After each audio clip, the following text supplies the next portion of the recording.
All right, welcome to the Philadelphia Sports Table Podcast Show, the longest-running weekly Philly sports podcast show in the world, over 12 and a half years strong. We got a great show coming to you this week. I'm Jeff Warren, here with my buddy, Len Hunsicker. Buddy, it's great to have you on the show, man. A happy holidays to you, my friend. Yeah, I told Jeff before we started the show, I've just finally started my Christmas shopping, so got a bunch done today, and I have more done tomorrow, but hopefully you're all doing well with that, and it's not stressing you out too much as it is me. You do get stressed, you know. It's the wrapping of the gifts. It's figuring out what to get for everybody that you need to get for. Yeah, usually December 26th, I just exhale. It shouldn't be this stressful. It really shouldn't. But, you know, I know, the commercialization of this stuff. Yeah, that's what it is. I mean, I actually had neighbors that had like those professional Christmas lights where they call the company, and the company came out and put up the lights that are all like real nice, like perfectly apart from each other. Like talking if right you're not before Halloween. Do it yourself, what's the point? I know it was right before Halloween. I mean, I have been looking at Christmas lights in our neighborhood. Really? Yes. Like I think you're going to tell me they came out for Halloween and did that and then came back for Christmas. No, a couple days before Halloween. I don't know. I'm thinking that some of these companies that do the professional Christmas lights maybe have some sort of deal. If you have them up for 2 months, you know, they give you like a discount of maybe $50. I have no idea. I don't even know how much it costs. Well, it's great if you get a discount for $50, but guess where all that goes? Back in your electric bill. So yeah, exactly. I mean, you know, exactly. What's a great point. Oh my gosh. But like, I don't mind it. Seriously. I'm like one of those people. If people want to put up their freaking Christmas lights before Thanksgiving, let them put them up. I don't care. I really don't care anymore. I don't. And if you just keep them up afterward and you're lazy, you don't want to put them down. I don't hate that either. I mean, you're not going to put them on, but I get not being in any rush to like take them down, especially in the dead of winter. Like, yeah. Well, I do love when it's May and people still have their Christmas lights out. I think it's hilarious.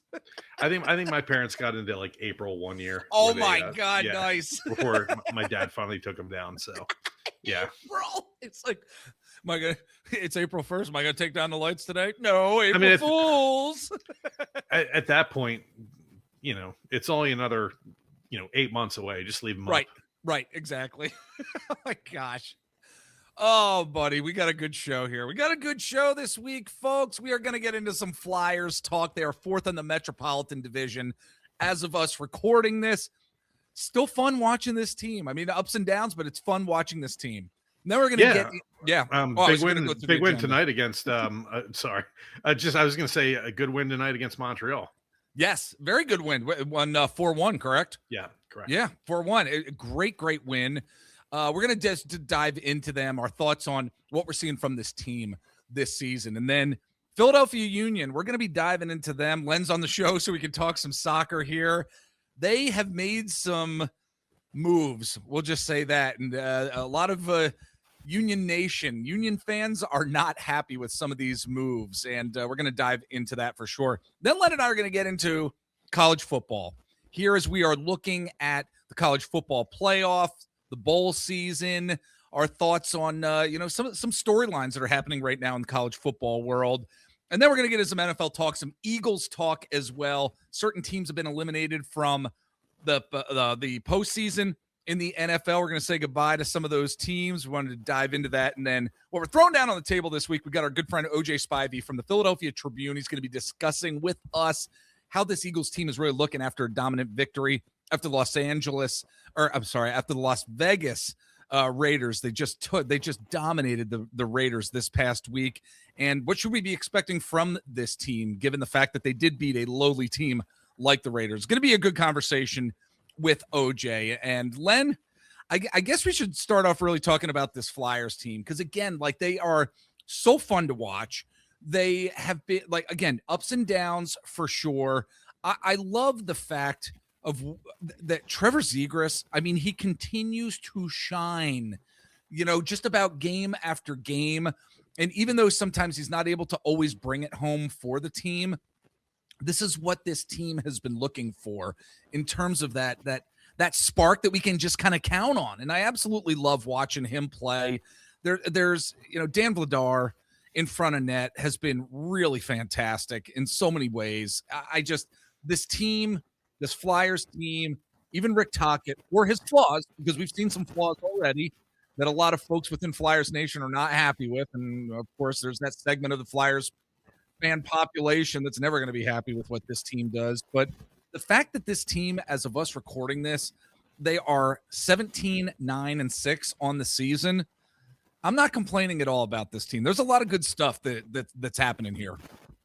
Yeah, I mean, they're fourth in the Metro. I mean, if the playoffs had started today, they would be pretty firmly in it. If they were in the Atlantic Conference, they'd be tied or in the Atlantic Division, they'd be tied for second with Boston. So yeah, I mean, they're pretty firmly in there. So you want to toggle that switch up there or those wires a little bit? Are you getting the static? Yeah, again? a little bit. Oh, yeah. There we go. Good. Okay. Good. Yeah, there we go. Yeah, I don't know what that is. You're hearing it. I'm not. All so right. I don't know. But so sorry to interrupt you, buddy. I know you were talking. That's fine. I want you to be able to hear everything that's going on too. Yeah. But yeah, no, a lot of pleasant surprises so far with this team. Zegras has kind of found himself after a couple down years in Anaheim, basically producing at a point per game pace right now. Same thing with Konechny after a slow start to the season. He's come on, really well. Kind of getting to where I think we expect Travis Konechny to be, year after year. Christian Dvorak was a guy that I kind of just, okay, whatever. When they signed him, he's playing at a pretty high clip. Tippett's been good this year. I mean, and then Vladar has just been. He's really kind of just taken over that goalie battle. I mean, dude, nobody expected it. Nobody thought it was going to be Urson, and he has really just said, "No, this is my job." I mean, it's. I think it's pretty clear at this point. Yeah, I think the fact that we're seeing more production from the power play as well this year. I mean, it's not like fantastic by any stretch, but the thing is improvement. It is, but like they've fallen off a little bit. Like they were 0 for 3 tonight. Yeah. They've been like I don't think the past 10 games they've run into a little bit of an issue. Because I remember we talked about them a few weeks ago, and it was like, oh man, their special teams are great, and the power play has kind of not been where we were hoping it would be. Penalty kill. I'm trying to get those numbers up right now. Yeah. Penalty kill's about middle of the pack. It's like 14th, which is perfectly fine. So they just got to get the power play back up and run into where it needs to be. But that they're still kind of figuring that out at this point in time. But yeah, I mean, there's been compared to previous years, which I know is a pretty low bar to clear, right? But it's an easier team to watch too. And I think that's a big thing. And I think we've also seen too, and I don't think people should just like kind of slough this aside. We have seen this team engineer some late comebacks, which is promising in a way. I mean, they had a late comeback, but lost in a shootout for the second straight night against the Hurricanes recently. But the fact that they were able to come back late in the game meant that the fire was still there. They had a spark. And I think that's an important aspect of how this team is going to grow, that they're just not going to say, okay, third period's here. Let's just go home. Let's just get out of here. They're fighting. And I think that is what has been fun watching this team. They're fighters. And as a group, they're coming together here for Rick Tocchet, at the end of the day, I think. Well, whether it's for him or whether it's just for each other as the team, and I don't mean to sound so hokey, but the fact that they're able to engineer these late comebacks and continue fighting throughout the games well into the third period, I think there's something to be said for that. I mean, even tonight's game, Montreal gets on the board first. Basically, I think pretty much towards the end of the first period, I believe. But they got up 1-0, and in past years, the Flyers would kind of get tense or maybe turtle up a little bit, and things would snowball, and all of a sudden they're down 5-0. But that was the only goal of the game for Montreal, and the Flyers came back and scored the next 4. So it's not just the play and the skill on the ice; it's the mentality of okay, we took one on the chin, we're going to come right back. So and that's what they did in this game. They scored a goal like 39 seconds later to tie it up. Yeah. So that is I think a different characteristic of this year's team than I think of what we've seen in the previous few years. Yeah, absolutely. It's fun watching this team. We're going to keep watching them, talking about them here on the PST podcast show for sure. Let us know what you're thinking about this Flyers team. Love to hear from you. PhiladelphiaSportsTable@gmail.com. Love to read your email here on the show and respond to it. Len, why don't we move on to the Philadelphia Union here? Pretty damn good regular season, right? First place. Yeah. First place. A lot to be happy about. A lot to be happy about. Yes, we were disappointed in the outcome of the postseason when they were not able to get by NYCFC. It was extremely disappointing game. But I think what's more disappointing than that is the news that came out this week. 2 specific individuals on this team are being shipped out of town. They are being shipped out of town. The first being, I cannot believe I'm actually going to say this. The Athletic actually reported that DC United has offered the Union a $4 million transfer fee to sign Ty Baribo and give him a designated player contract. I mean, this is a huge offer, even for a player who scored 35 goals over the last year and a half for the Union. And the Union did take Baribo's contract option for 2026. They were hedging, I guess, for a little while on giving him that designated player deal, especially with 2 strikers that they already have at that level. However, Ty Baribo was a big reason why this Union team was so successful this season. And we saw a lot of growth, especially in Bradley Carnell's first season. Man, when I heard this news, and I don't know if it's 100% at this point that he's definitely going to be at DC United, but it seems like he is. I'm like really upset about this because of where this team went this year, specifically because due in part, I should say, because of Ty Baribo. Yeah, I mean, he was their leading scorer. He was obviously a huge focal point of their offense. And they did bring another striker on to go with Bruno Damiani, Ezekiel Aldo. So we'll have to see what he brings to the table. A guy from Ghana that hopefully can kind of pick up some of the slack there. But it's scary, I think, to especially if you're a fan of the team that's maybe kind of newish and maybe doesn't understand, okay, everybody knows the guys in the English Premier League, and some of the big teams in La Liga or the Bundesliga, but okay, a guy from that's playing in Norway, or a guy that's playing in Africa, or one of these other sides that isn't a glamour club. When they come over, you're like, okay, well, who's this dude? This isn't the guy that I know that just scored 18 goals last year. Right. That part of it is super scary. So I get any kind of trepidation with the fan base, for giving up Baribo. I believe it's going to be $4 million that they're getting from DC United for him. But it's like, okay, where's that money going to go? It's hard for me because I remember last offseason. I remember everybody left pretty much, and it was just like, Jesus Christ, there's nobody left. This team's going to finish dead last, and look what they did. So right. It's kind of. So should we be concerned? Should we be as concerned? Because we're going to get to the other. We're going to get to the other guy who's leaving in a little bit here. But I guess the overall picture here is this was one hell of a season that was unexpected, and because of that, wouldn't you want to keep a lot of the key core elements of this group together if you want to try to make another run and try to have another successful season in 2026? I'm kind of, my mind is boggled over this. Yeah, I would think so. And I don't know the way I want to put it. Don't get me wrong, I have concern. But at the same time, I bitched and moaned about how the sky was falling last year, and it didn't, and it went completely opposite direction. And it kind of made me sit back and go, well, I don't really know these guys as well as like a hardcore soccer fan does. So maybe I don't know what I'm talking about. And maybe I should just, yes, I'm scared. Yes, I'm panicking because these name guys that I know are leaving, but maybe I ought to reserve judgment a little bit because I don't know who they're bringing in yet. And they're probably not done with transactions yet, I'm sure. Yeah. But who knows who they'll bring in? Will I know who these guys are? Chances are, he's not going to be a guy that a casual soccer fan is going to know about, but Yeah. whoever comes in here. But you have to, okay, based off of what happened last year, maybe you give them a little bit more leeway than you'd normally think, just because they showed it last year too.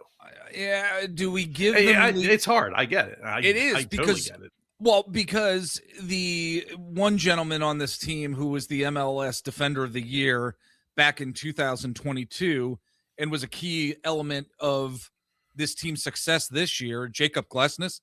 I mean, he reported going to LA. He's going to be going to the LA Galaxy along with Jameer Johnson in his MLS rights in a deal that really came as a bit of a surprise, especially with Johnson. And yes, they're going to be bringing in as much as $2.2 million in general allocation money per our friends over at PhiladelphiaSoccerNow.com, the article that they put up. But my gosh, you're losing Tiber Ebo. You're losing Jacob. I mean, this isn't good, Len. This is not good by any stretch. And it's this one kind of stings a little bit more because Glesnes was here a little bit longer. He was here for 6 years. I mean, he's a guy that we're very familiar with as fans of the Union. And when you think about the Union and you think about what makes them successful, you think about not so much a high charged offense, but you think about a solid back end. You think about Andre Blake in the net, and you think about that defensive wall with Kai Wagner and with Jacob Glesnes, both of whom were in the MLS best 11 for 2025. So that's two of your defenders made up that basically all league team this past year, and now one of them's gone. And I was like, oh, well, and I had the thought of, well, I remember last year they signed that kid Glavinovic from Argentina. Oh, Argentina, big soccer country. Maybe that's a big deal, but that was a 1-year deal. He is now back in Argentina. So when I first heard that Glesnes was gone, the first thing that popped in my head was, oh, they're going to have Glavinovic to plug in there, and that's not the case. He's back in Argentina. So now we got to find out, okay, what is the plan at center back there to replace an all league center back? I mean, that seems like a major hole. It's a major hole. Big hole to fill. So I wonder to see how they're going to do this. I'm going to be very interested to see what they do here. Yeah, we're going to keep tabs on it, of course. And if you're a Union fan, let us know what you're thinking. PhiladelphiaSportsTable@gmail.com. We'd love to hear from you about, the direction you think that this Union team is going to be going in here in 2026 with these transactions that we just learned about this week. So that being said, we are going to take a break. And beforehand, if you are watching on YouTube, like and subscribe to us. Like this video. We greatly appreciate that.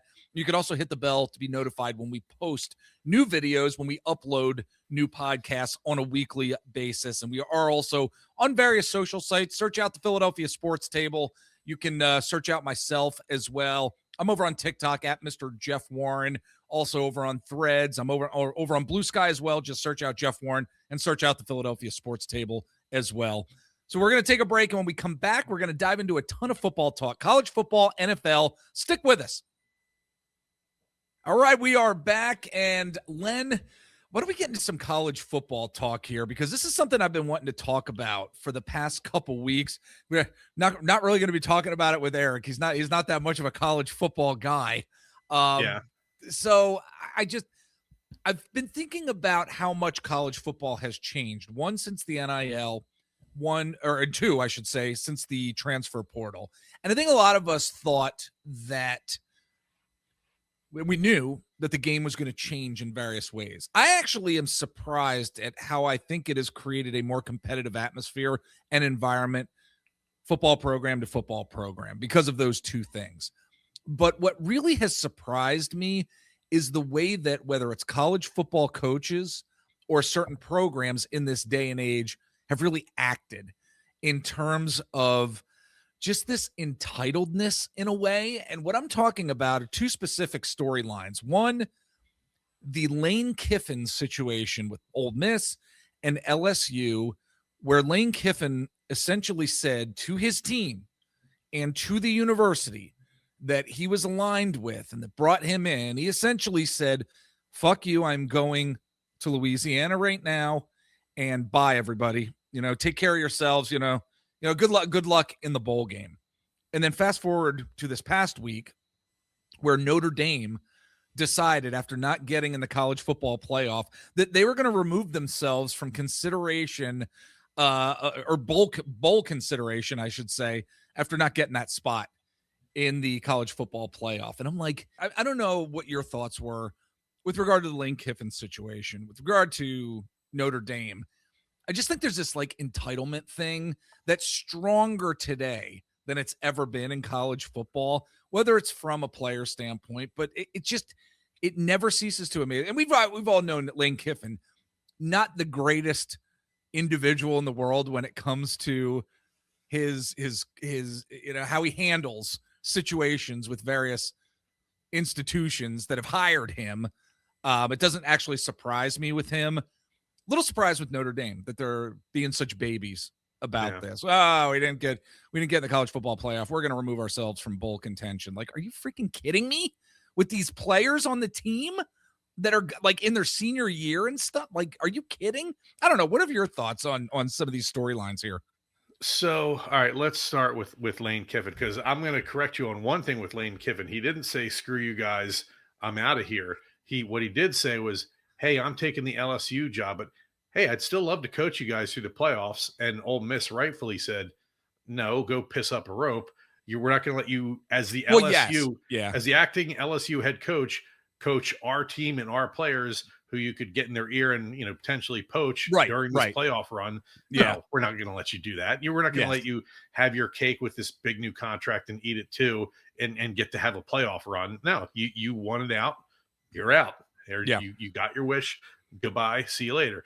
I had kind of hoped that with Lane Kiffin, he's always kind of been this like offensive, wonderkin type of thing, but maybe not so mature, left some situations on some bad terms in the past. But I thought maybe when this whole thing was going down, it's like, maybe he'll finally have grown up a little bit and realize, hey, I'm already in the goddamn SEC. I already have a team in the top 10 in the nation.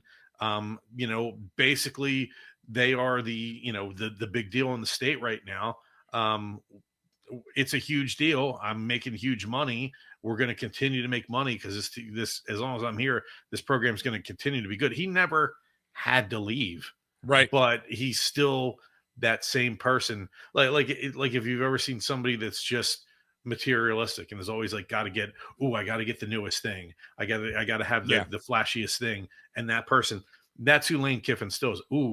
Instead of being at, Mississippi, I can be at LSU or a place like that. He's always going to be a climber. He's always going to be somebody that's looking for the next thing instead of being like, no, I'm going to build something here. And I'm going to be, I could have been the Bear Bryant of Mississippi, as I built this program up, but instead I'm just going to be the next coach here at LSU. Yeah. That's the decision he made. And look, he's going to get paid a shit ton of money for it. So I guess that's what matters. But man, I don't know, man, there's something to be said for building a legacy. Yes. And he really had a chance to do it. And he doesn't care about that. He does not care about that at all. Yeah, he doesn't. So those are my thoughts on Lane Kiffin. What about Notre Dame? Notre Dame. I mean, I'm not surprised because Notre Dame has always had a super high opinion of themselves. It's why they do the whole high and mighty bullshit with, I'm never going to join a conference, mainly because they don't want to split the money with other conference members, but also because they think they're above all that. And so I'm not surprised by that. But to me, the bigger issue with that is, and if you look a little bit deeper with the whole college bowl system, these bowls are in deep trouble because Notre Dame isn't the only team that's opted out of a bowl so far. A few teams have. And so, that's going to happen more and more. And kids who are NFL prospects are going to opt out. And so, a bunch of Penn State's players have already opted out of the Pinstripe Bowl.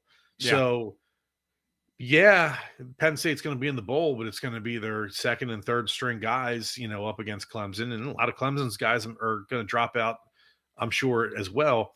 And I just wonder what this whole bowl system that isn't in the playoff is going to look like 10 years from now. Are there even going to be these bowls? Because this to me feels like the first bowl season, where not only potential NFL prospects, but entire football programs have been like, I don't care. I mean, I'd just rather not go. Screw it.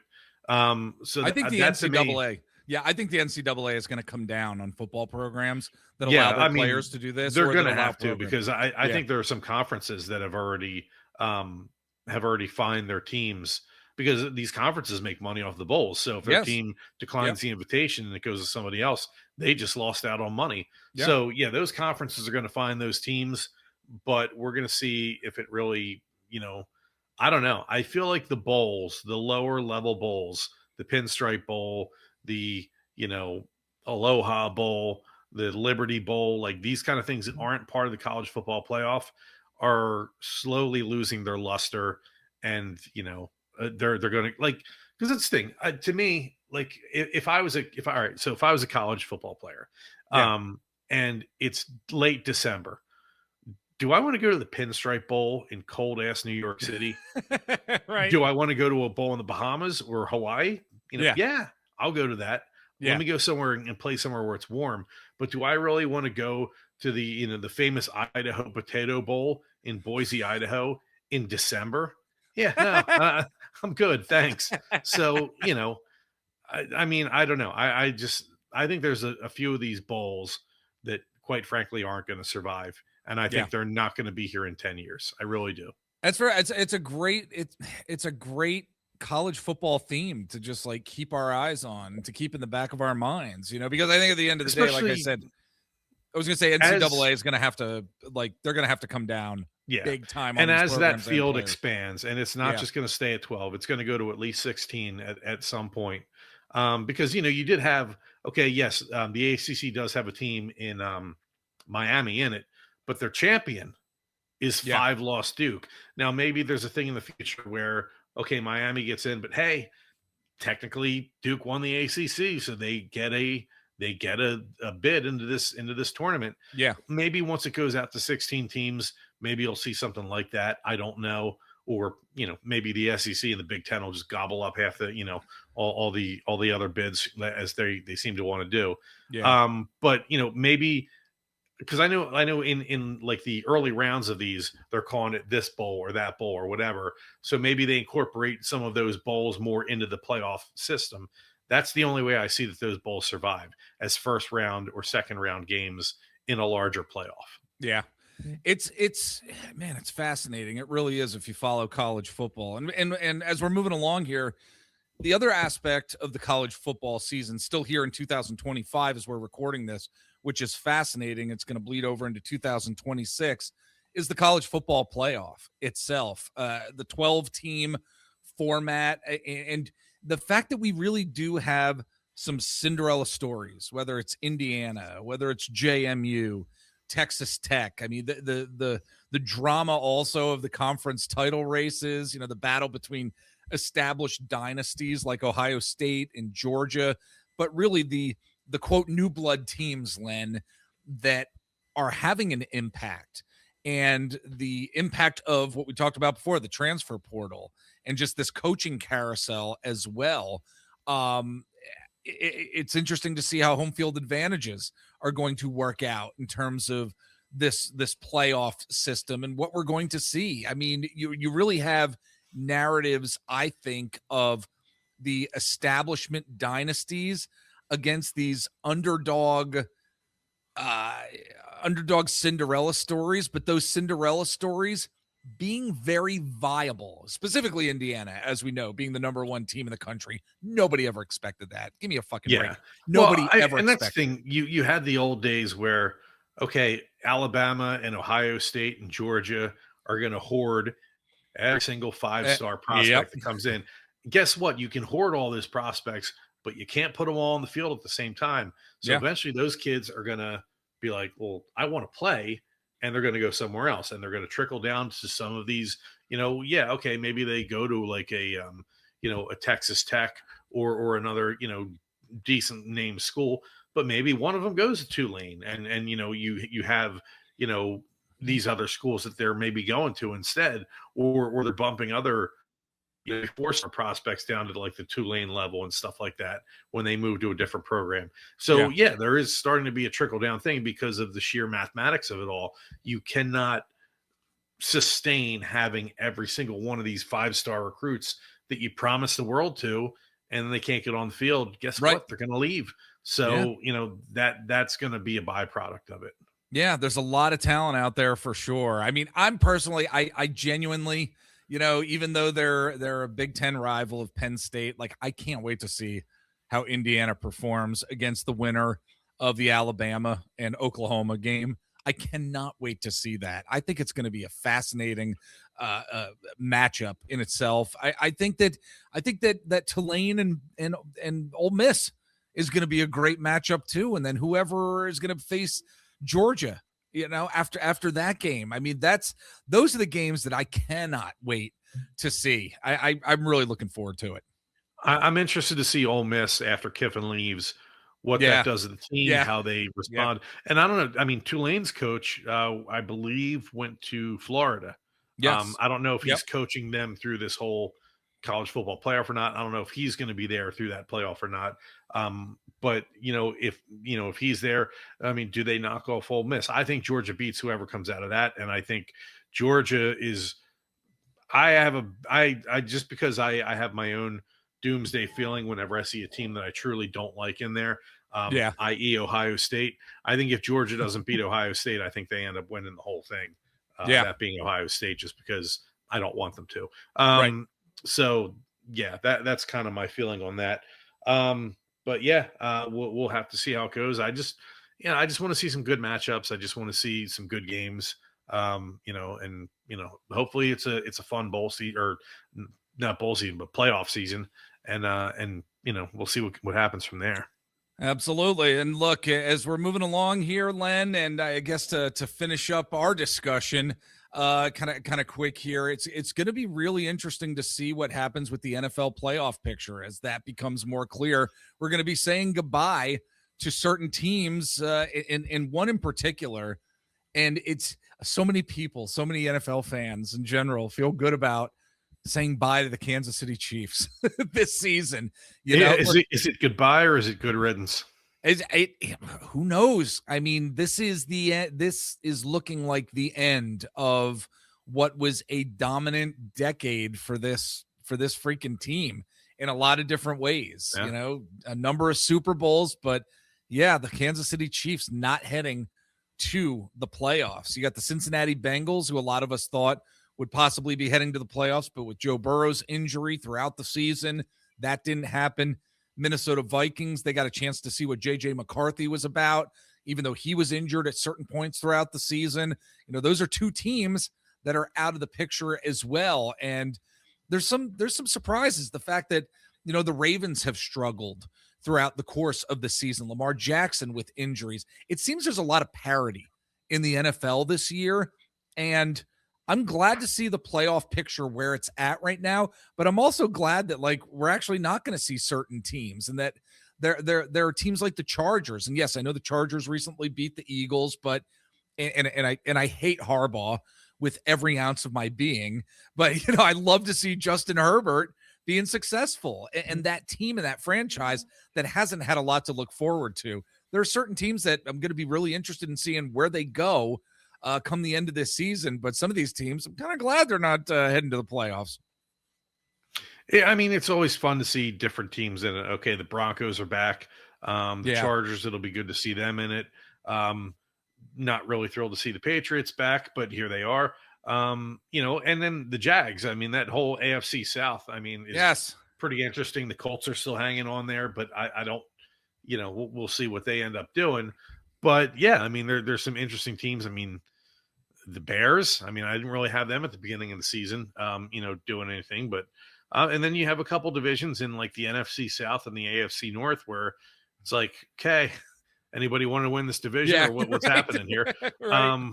So yeah, The Rams are killing it. The Seahawks are killing it. I mean, you got 3 teams out in the West that are NFC West that are doing great. So yeah, I think there's some interesting matchups to be had here.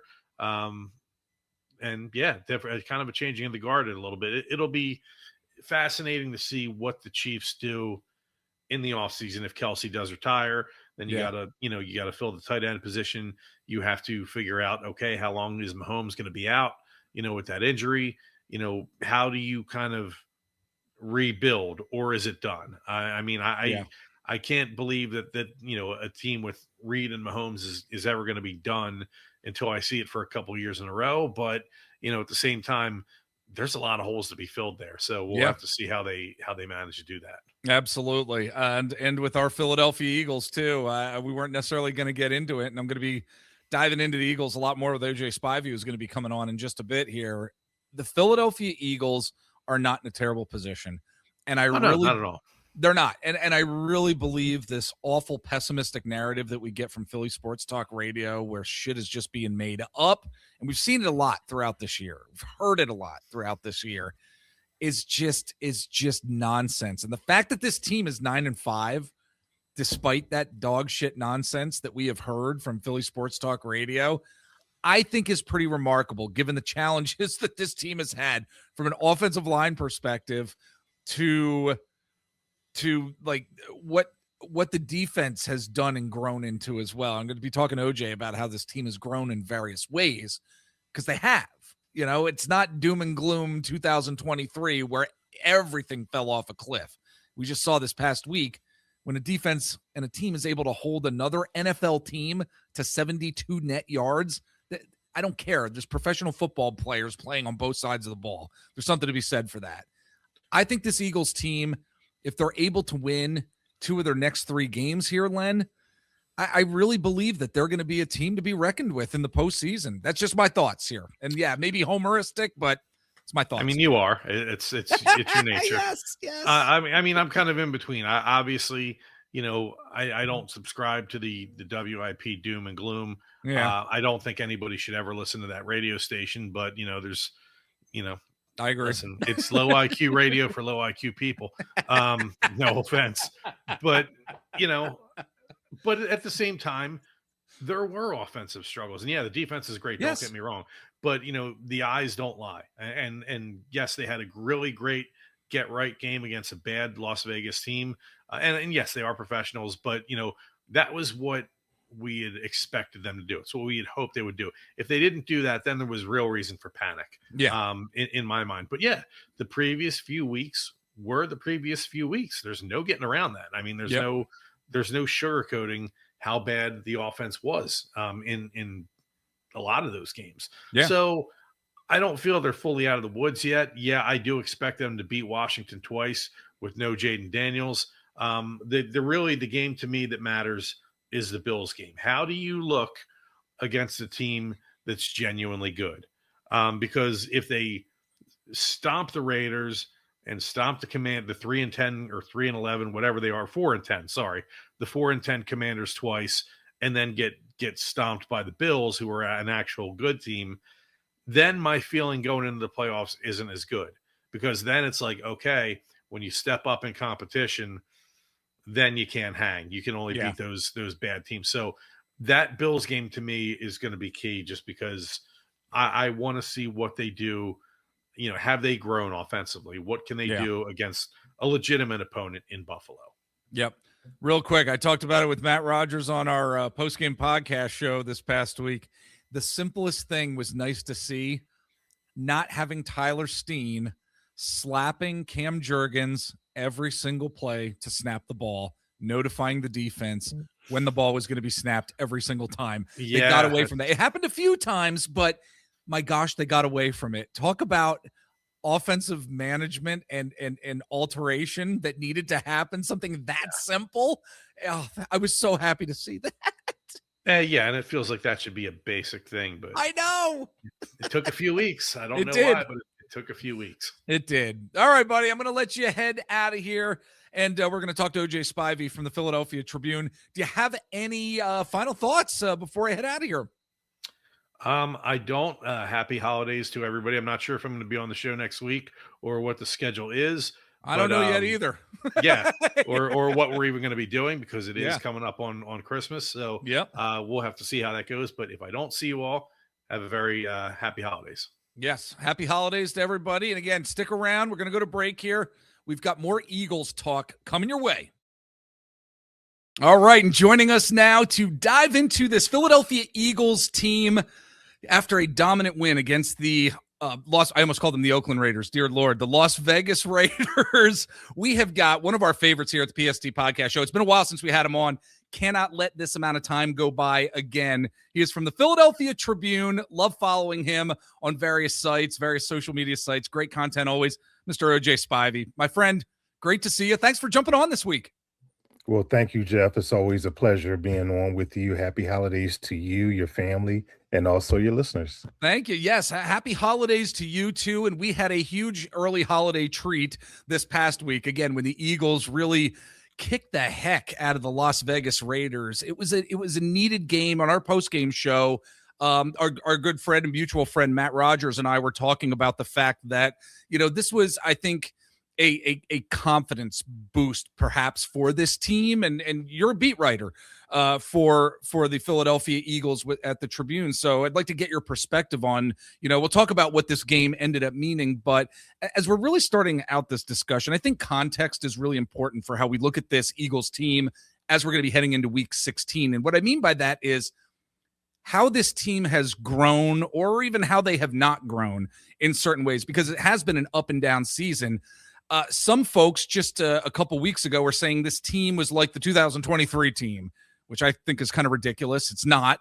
Some said they're still growing as a group, which I think there's some validity to that as well. So, OJ, I'm wondering, what are your thoughts on that notion that the team really hasn't grown too much this season, or that they've been rather stagnant? Have you actually seen some growth in some capacity with this team over this season? Well, I think the biggest thing with their growth is that they're together. And I try, like everything, to avoid saying the year 2023 for any reason. Right. Because like you said, I thought it was a bit silly and ridiculous to compare the two. Yep. But so many fans and some media have PTSD from 2023. And you would think the Super Bowl win would have overcome that, but apparently not. But I think the difference is, and the growth is, other than 2023, there wasn't as much closeness in the locker room as it is now. Between the veterans, between the young guys, and I think that's where the growth is. But I think it was going to be a gradual growth for this year anyway, because the expectations are so high, Jeff, coming off the Super Bowl, and I think to a degree, everyone's been spoiled by that. Yeah. So, you talk about the expectations being high, and I think it's a bit unfair, so to speak, because they've actually done it, and it's really, really hard to repeat. Absolutely. Number one, to get back to the playoffs as a defending Super Bowl champion, let alone to try and go back to win it. It's such a grind. And then the schedule makers did them no favors. As you see, there's no back-to-back home games. There's been talk this week about the weeks being so short.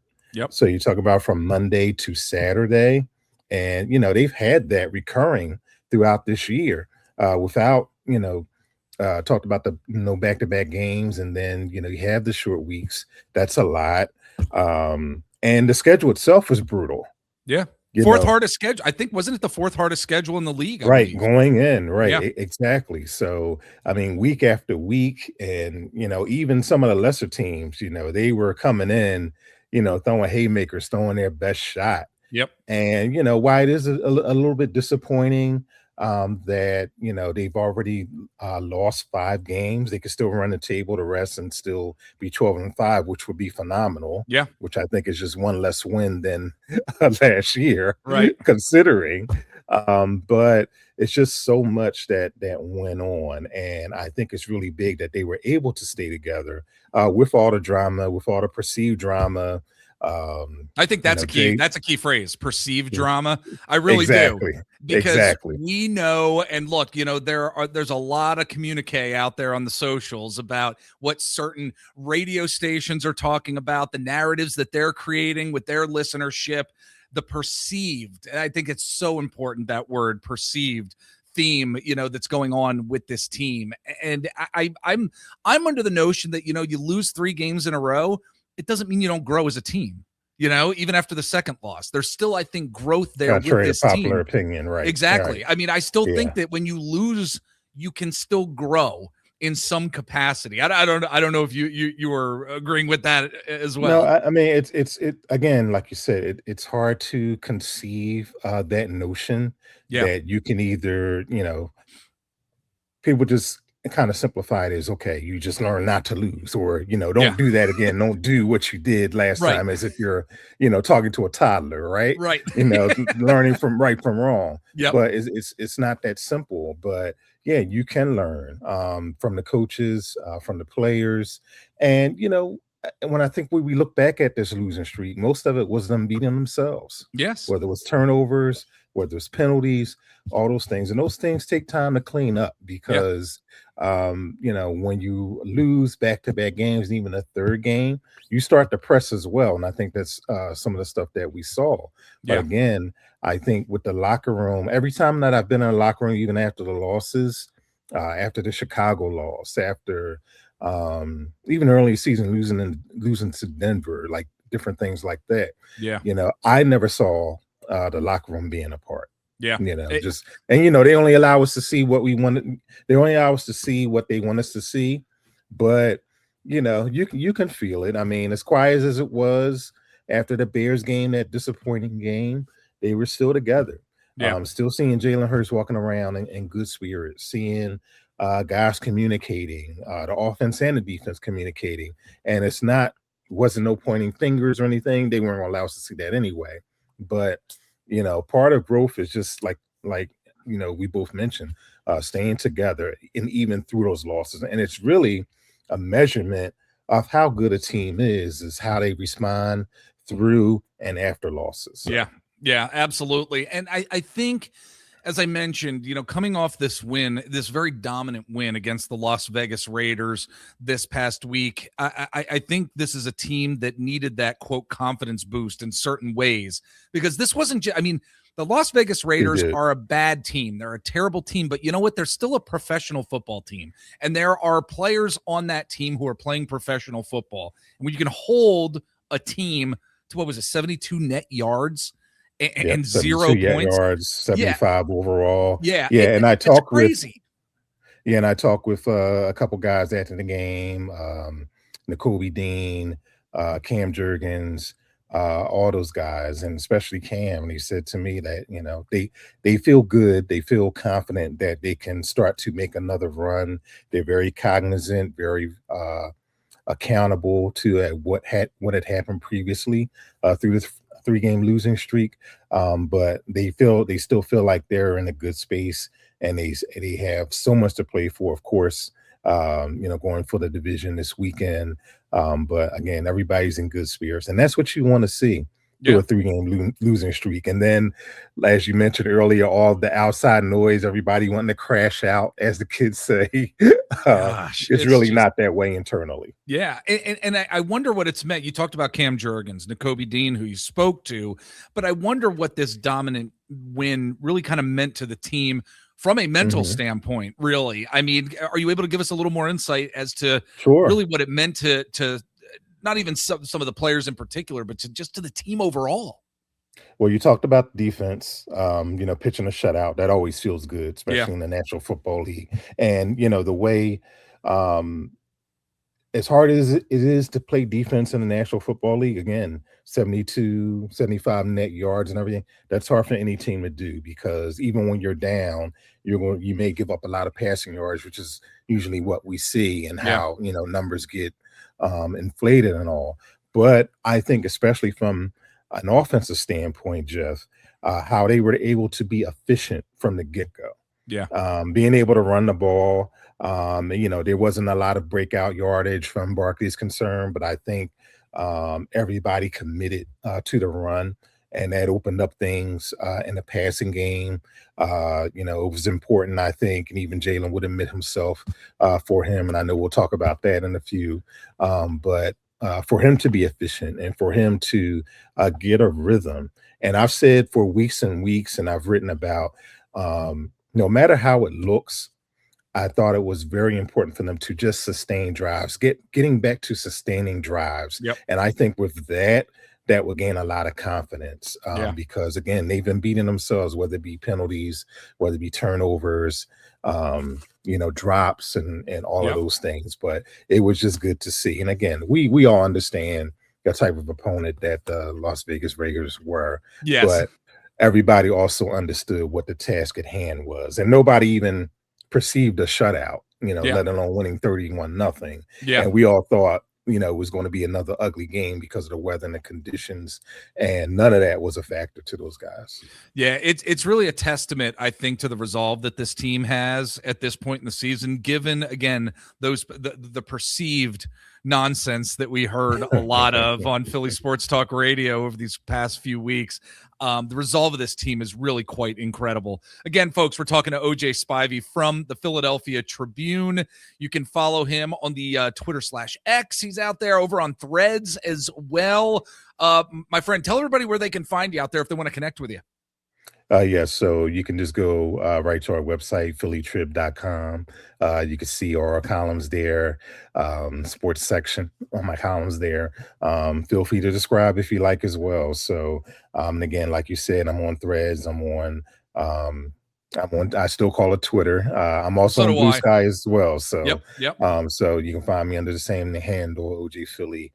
And, I like to do pretty good content, like to have a little fun. It's very good not content, only sports, my friend. Yes. Thank you. Not only sports, but from a cultural standpoint and everything, and just to fit in there, unfortunately, we saw the death of the untimely death of Rob Reiner and his wife and all.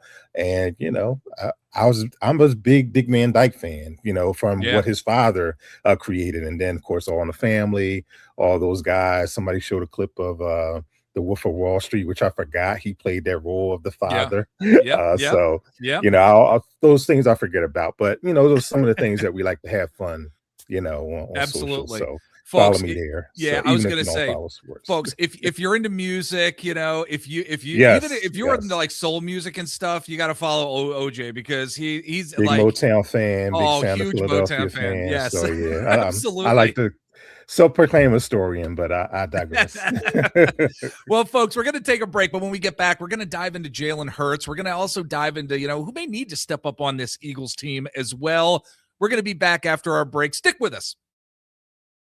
All right, we are back again with our good friend OJ Spivey from the Philadelphia Tribune. Search him out at OJ Philly on the socials out there. And I gotta get into Jalen Hurts with you too, because there is just so much relentless back and forth this season as it pertains to Jalen Hurts. What type of quarterback he is, what he needs to do, what he shouldn't be doing, what the hope is for the future, etc. And look, Jalen Hurts is not a 100% perfect quarterback in this league. No quarterback is perfect in this league. Yeah. Exactly. Even Matt Stafford, who is having the quote MVP season that many have, crowned him to be having at this point. But the fact of the matter is, Jalen Hurts is probably the most successful quarterback that this Eagles franchise has ever had. I am very secure in saying that phrase. Certain people, they're not secure yet in saying that phrase. And it really bothers me at times. He's still in his prime. I think there's growth. We talked about growth earlier. I still think there is growth for Jalen Hurts. And I think that's something, at least from an outsider's perspective, something that he will gravitate towards. He wants to learn. He wants to grow as a quarterback, a person in this league, the type of relationships that he has with his teammates. I'm wondering, what do you say to those folks out there that are constantly critical of Jalen Hurts, given how much he's accomplished as the franchise quarterback of this team? It amazes me sometimes. Wanted to get your thoughts on it, my friend. Well, where do we start? Well, first thing is, I think for one, I think the term elite or elite quarterback is a bit overused, and I think it's kind of a misdiagnosis for a lot of people. And you Yeah. mentioned, someone who's going to go to the Hall of Fame, and Matthew Stafford. I mean, they're in great shape. The LA Rams Yeah. being the number one seed, but I mean, he had a game with multiple turnovers. The I game mean, against the Jared, Panthers was right, horrendous. right, a team they should have blown out, right? Yeah. But you talk about Jared Goff, Lamar Jackson, the mediocre year that he's having, a two-time MVP. All quarterbacks are going to make mistakes and all, and I think we just have to accept Jalen Hurts for who he is. And if you don't believe he's elite, that's fine. But We don't one have of to the things, categorize. Like it like right? why do we have Exactly, to put somebody in a box all the exactly. time? But here, It but drives me here are the crazy. things here are the things that I believe are facts. Okay, and it's hard to argue. And even Jeffrey Lurie has said it. He has the clutch gene. Okay, Yeah. that's proven. All Yep. right. And also, there's so much talk about him being risk adverse. I call it risk management. So, Yes. And there's a and, certain level of smart football play happening too. As and you frustrated and as you it have may to be be, right, yes, there's a right, and you certain have yeah. to be. Yep. And I'll take it a step further, Jeff. And he is what I call he is not only if he's a master, but he is mastering the art of the calculated risk, which is so important as a quarterback. Yeah. And this was the term that goes way back to Bart Starr when he won, under Vince Lombardi and everything. I mean, you talk about a coach who probably said, don't turn over the football, right? Yeah. So, and then you look at the numbers. I mean, what he's doing, it's working. Since 2021, Jeff, including the playoffs, the Eagles are like 42-1 when they win the turnover battle, Yeah. and they're 7-0 this year Yeah. when they Yeah. when they win the turnover battle. Right. So that's working, okay? And again, it just goes back to people who just don't like him. Maybe they just don't like they still don't getting over the draft pick and all. And whenever he has a bad game, it's like, oh yeah, I told you so, or I told you this, that, Oh, and the that drives third. me crazy. Yeah. But we're all talking about a quarterback who has won time and time again. All he does is win. Why Yep. is that not enough for people? Yeah. And I Yeah. know that people have this obsession of you want to mold a quarterback, particularly Jalen Hurts, into what you want him to be instead of accepting him who he is. Right. And again, it's not something where you said it best. I think it's not something that you really have to categorize him. If Yeah. you're going to categorize him, it's winning. Okay, Yes. I mean he's already brought home the trophies. I Yes. mean, do you want him to win an MVP? It's a lot of MVPs out there that don't have the Lombardi trophy. Look at So I Lamar mean, Jackson, like you mentioned. I mean, he's been searching exactly for that championship. And you know right. what? He has fantastic regular seasons. I will not take anything away from him. But man, when it comes playoff time, Lamar Jackson doesn't necessarily show up. Look at Dak Prescott's numbers. I mean, Yes. Yes. he's phenomenal against the NFC East. He Yeah. puts up phenomenal numbers. He's probably going to get another 4,000 yards this year. Yeah. People were talking about him being an MVP candidate as they were trying to ascend and make that playoff run. But you see where they are now. But again, I mean, Jalen's not going to, and I've talked to so many people around the team, including Mike Quick, including Merrill Reese. I know they're homers in the booth and everything, but when you get them away from the microphone Yeah. and you really talk football with these guys, and they've seen it all, and Yeah. they've raved about Jalen. They've told me this personally. He is the type of guy that if there's something that you covet or you want someone to run something for you or be the leader, he is that guy. Yeah. And another thing that Mike Quick told me real quick was, um, he may tick off some teammates. He may tick off some coaches. And one of the things that I wrote in one of my stories was, okay, you may not like his methods, but you love the results. And what are the results? Yes. Like Yep. where are all these haters on parade day? Yeah. Like were they, were Yes. they hiding at home or were they out there celebrating? with us? Exactly. Exactly. So The there you the go. hundreds of thousands of folks there on Broad Street and Right. outside the museum. And you Yep. mentioned also too, Jeff, he's only going to get better. He's Yes. still ascending Yes. into this quarterback position at 27 years old. And you mentioned other guys like seasoned veterans like Matthew Stafford and so I mean, what is he, 37 now? And he's Yeah. still playing at elite level. Yep. I mean, if Jalen can still ascend and still learn his game, I mean, he's still going to be he can still be an elite quarterback at 35 years old. I Yeah. mean, come on. Absolutely. Absolutely. I just can't wait to see where his career goes with this Eagles It's a team for it's a sure. bonus, Jeff. I mean, he's still Yeah. learning the position, and he's already been to 2 Super Bowls and won 1. Yeah. Are you kidding me? I know. It's great, actually. This is Like that's why the criticism kills me. that's a blessing, man. Yes, yes. Seriously, this is there's so many quarterbacks we can go to that we grew up watching in the 80s, in the 90s, for the love I of was a big God. Dan Fouts fan. I was a big Dan Yeah. Marino fan, but Yeah. they never won. Yeah. It all looked pretty, but they Yep. never won for whatever reason. You can split hairs and have theories as to why they didn't win, but Yep. they didn't. Yep. So Jim Kelly, man, I always loved yeah, watching him. Never won it. absolutely, yeah. Never won it. Love watching all those guys. Yep. The bomb squads. Yep. Yeah. Absolutely. Well, look, I mean, no team in the NFL is perfect. I mean, there are inconsistencies, of course, with this Yes. Eagles team that we've seen week after week.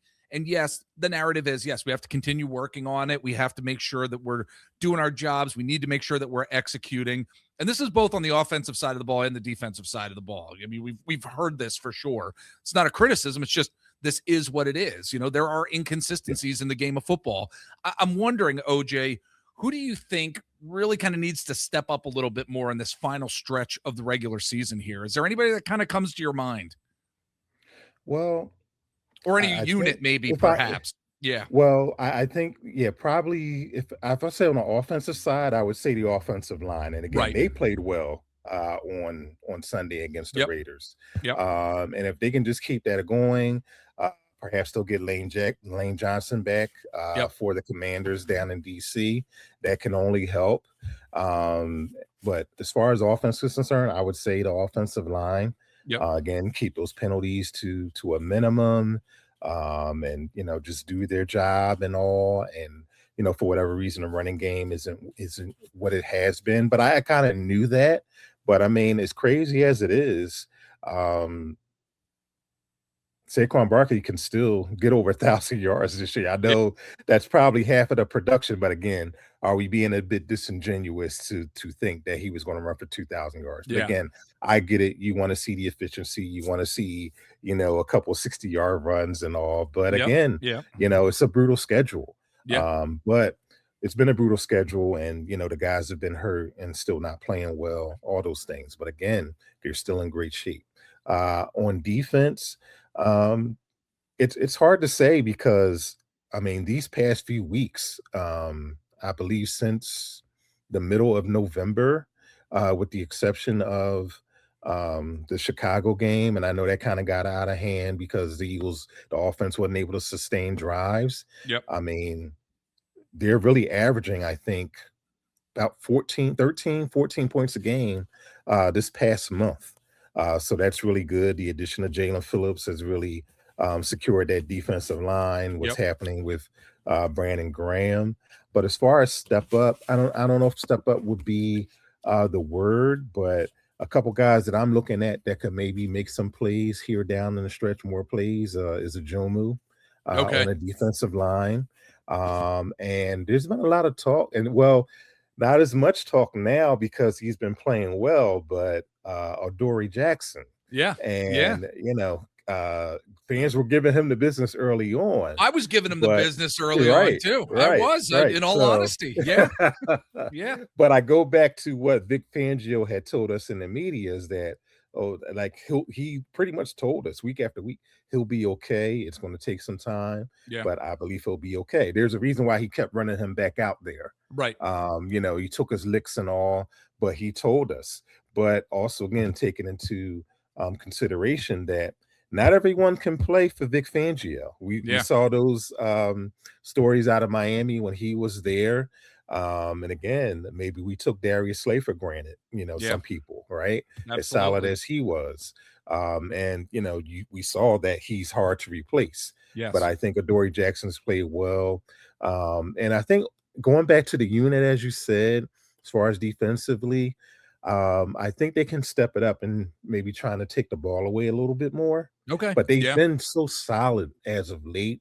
as far as tackling is concerned, and getting off the field. But we know we did see Bourne take the ball away last week.